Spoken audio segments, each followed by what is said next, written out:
Assalamualaikum warahmatullahi wabarakatuh. Hari ni saya berada di Kampar Bestari. Jadi hari ni kita nak tengok sebuah rumah satu tingkat, rumah teres. Mari tengok. Jadi ni lah posh area dia. Kalau tengok ceiling dia sangat tinggi dan dia ada awning dia lah sampai ke hujung. Memang tak perlu tambah awning lagi.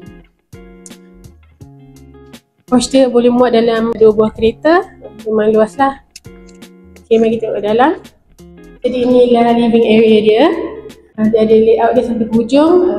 Ini ada area living area. Kita boleh letak TV di sini.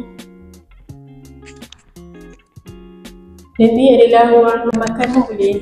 Okay, mari kita lihat di depan. Inilah bilik yang first dia. Memang luas, pencahayaan dia pun cantik. Dan dia ada master bathroom dia. Ini dia ada 2 bilik lagi kat sini. Ini bilik kedua dia. Ini ada pencahayaan juga kat atas.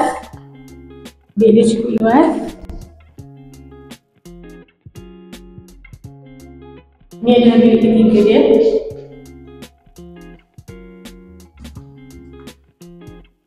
Ini adalah bahagian dapur area dia. Memang cukup luas lah. Boleh letak meja lagi sini, tempat duduk lagi di sini. Ini boleh letak mesin kain, ada fridge dan sebagainya. Dan ini dia ada free tabletop. Dan ini adalah bilik keempat dia.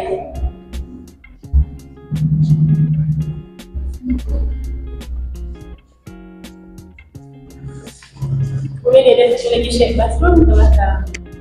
Dan rumah ni ada juga extra di belakang di belakang.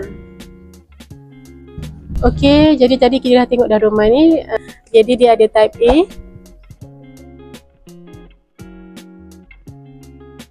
A dan juga type B.